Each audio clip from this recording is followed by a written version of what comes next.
Hey y'all, welcome to Lunar Tarot.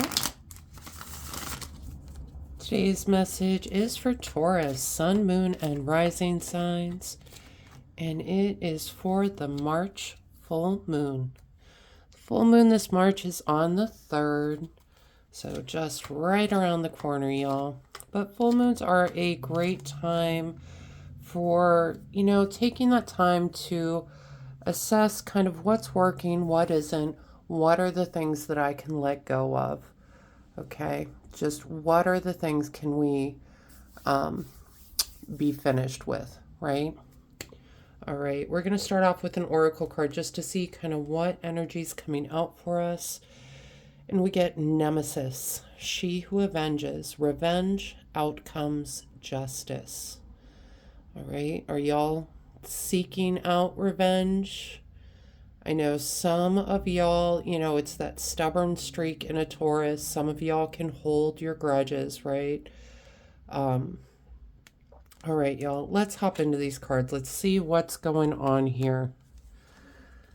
Starting off, we've got Eight of Pentacles with the Emperor. Now, Eight of Pentacles is that card of keeping your head down, keeping yourself busy, keeping yourself at work.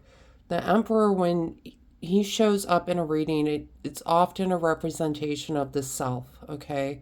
So y'all have been keeping your nose to the grindstone, really putting in that work, trying to get to some sort of stability, abundance, okay? And it's, y'all, really, it's just trying to become that authority figure in the work sphere, okay?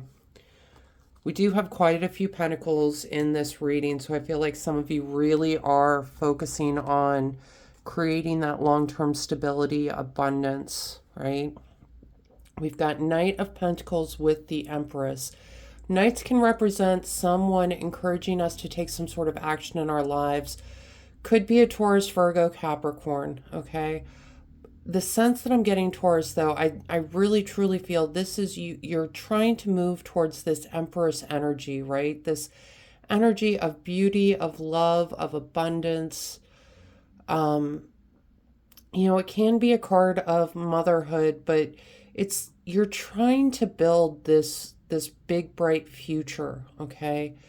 And it's like you kind of, I'm getting the sense that you're just having a hard time moving forward. Knight of Pentacles really is a slow moving knight because, it's someone very thoughtful in the steps that they're taking. It's someone that's thinking a few steps ahead, okay? So someone that is really being thoughtful in how they move forward. And I think this is definitely you, Taurus, just, before I take this next step, what step is that going to lead to? Is going to lead to what step? And it's like you're playing out all these scenarios in your head before you even take one step, right? And I'm just getting the sense it's time to start taking some of those baby steps. But let's see. Next up, we've got Queen of Pentacles, Five of Cups. Okay, so Queen of Pentacles tends to be more of an intuitive influence on our lives. Definitely someone we look up to and respect, right? We're paired with Five of Cups, and it's almost like I think subconsciously you are really caught up in some sort of loss that you've experienced. It's like you just can't get past it. It's like you had a rough time in life for a little while and you're having a hard time breaking past that kind of feeling, okay? The Five of Cups here, this person is really upset. They've lost these 3 cups, right? They're totally missing the fact they've got 2 more cups up on the table. They've got this full bottle of wine up on the table. They can go refill that. But I think this is some sort of limiting belief. It's almost like you're afraid to take that next step because you're remembering this loss. You're saying, I don't want to go through this again. I don't want to experience this loss again. I can't do this again. And it's never fun to experience loss, okay?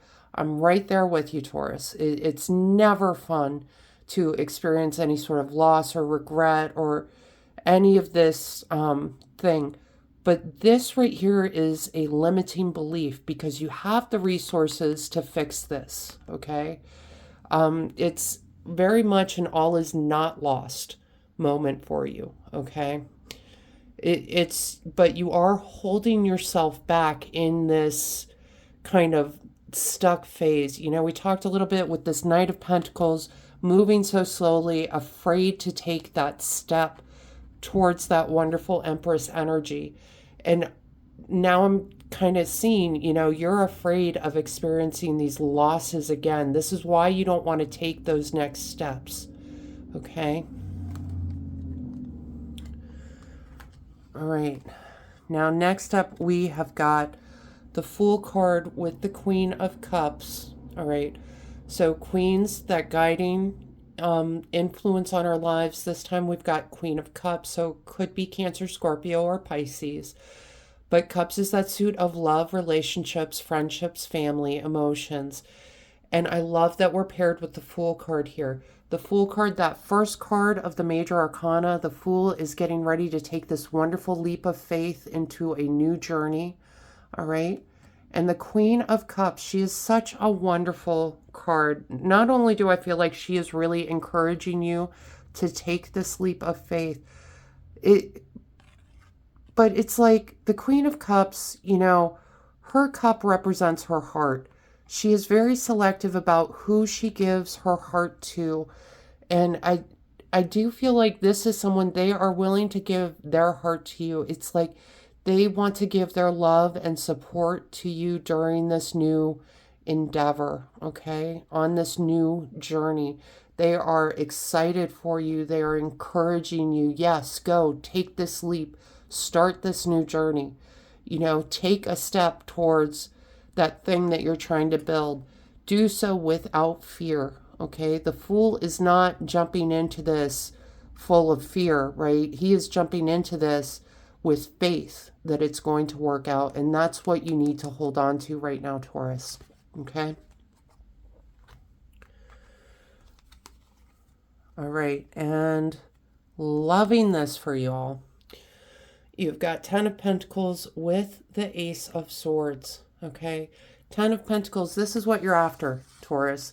It's that long-term stability, long-term abundance. It's the story of generations of a family enjoying a wonderful day in the garden of their family home. Just pentacles of abundance raining down on them. We've got it paired with the Ace of Swords. Aces are all about the new beginnings.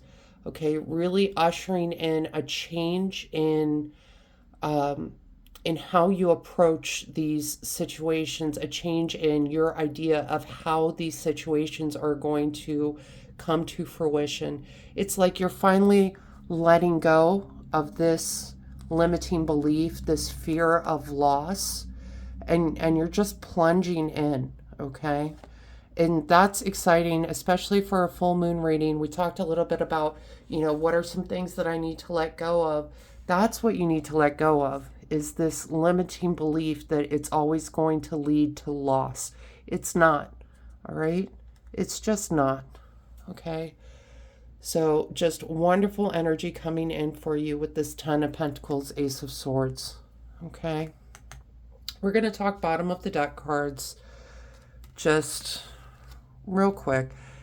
We've got 6 of Wands and paired with 5 of Wands, okay? So 6 of Wands is a card of victory, okay? What's standing out to me, though, right now in this reading, these townspeople are all looking on this person just, oh, they got this wonderful victory. They're bringing the spoils home to us. Our hometown guy or gal is just bringing us all the fruits of their victory, except for one guy over in the corner with the jealous face. This person is jealous. I think you are going to experience, it's like when things start working out for you, I do think there's going to be people in your life that are a little bit jealous. It's like the thing's finally coming together for you, and they want to give you their 2 cents and tell you how unfair everything is, and you always get your way, and you know, they weren't there to see all the struggles, Taurus, okay? Five of Wands is this card of just conflict and challenge. You know, we can see everyone on the card is just kind of bickering back and forth. But when these people come up and they're like, you know, it's not fair. I can't believe you got this. I can't believe you got the long-term stability and abundance and all the things that you wished for and wanted, and it's so not fair. Don't give them any mind. All right? They weren't there to see your struggles. They don't know. Okay? I'm not saying, you know, give them patience, whatever. It's they just weren't there to see everything. They weren't there to live the experience that you had to live. They don't know how hard this challenge was for you. This victory did not come easily to you. Okay? So when they start piping up, just tune out would be my advice. We're going to pull some more oracle cards just to see what else is coming out for you. All right. That last card made me upset. This, you know, you're always going to have haters. Someone's always going to be jealous. Don't pay them any mind. All right. Yeah, the first card we get, perspective. None of this matters. Zoom out. Common ground. Okay. It's, you know, it's all about perspective, right? The problems that you're worrying about, you know, how big are they really? You know, the couple of challenging cards that showed up in this reading, there, you know, we've got one that is this card of limiting beliefs. If we can let that go, you can really move forward, okay? And we've got some people that are jealous. Some people that just don't know, all right? So when these kind of challenges come up for you, just, you know, get some perspective on it. It doesn't matter, right? Try to find that common ground if you can, but it doesn't matter. The next card we get, the ripple effect, part of something bigger, details are taken care of, all right? I really think this is that kind of Knight of Pentacles, kind of I'm scared to move forward, right? And it's because there's a lot of details going on. There's a lot going on with this move that you're trying to figure out, that you're trying to navigate. And it's like you don't want to move until you have all those details figured out. But what you need to understand is those details are taken care of, okay? The big hurdle that you need to hop over is this limiting belief, is letting go of this fear of loss, okay? It's taking that leap of faith. These are the things that you need to focus on, all right? The details, don't worry about the details. They're being taken care of, all right? We're going to talk about this one first. Winter, an ending, recharging, reflection. We are at the tail end of winter, thank goodness. All right, spring is on March 20th, right around the corner. But especially during a full moon, it is a good time to spend a little bit of time reflecting what has been working, what hasn't been working, what do I need to let go of. All right. I think this fear of loss is a big one for you because I do think that you've experienced some losses, some really ground shattering losses. Okay. The kind that just, like someone pulled the rug out from under you, knocked the wind out of you, just, oh my gosh. And it can be hard moving forward from that energy, but it's super important that you do that, Taurus. That's what, you know, allows these new beginnings to come in for you, okay? But understand, you know, winter and ending. We're ending that limiting belief. We're ending those fears, okay? And the last card we get, harvest. Determination, hard work. You know, harvest, I think, is such a powerful message during a full moon reading. Full moon is often the time that people kind of harvest their intentions and wishes from past moons. And I do think, you do have some more work ahead of you. You've been keeping yourself busy, hard at work, trying to figure everything out. And you do have some hard work ahead of you. But you also have that determination, right? And what do we get at the end of harvest? We get bounty. Okay? That's what you need to be focusing on right now, Taurus. All right? All right, Taurus, that is the message I have for you. I hope this helps bring some clarity and understanding to your experience. If this reading resonated, go ahead and let me know down in the comments. Leave a like. Hit that subscribe button so you don't miss out on future messages. Maybe even hit that share button. Pass this message along to someone that needs to hear it. Other than that, I just want to say thank you all so much for being here with me today. I truly do appreciate each and every one of you. And I hope you have a wonderful week.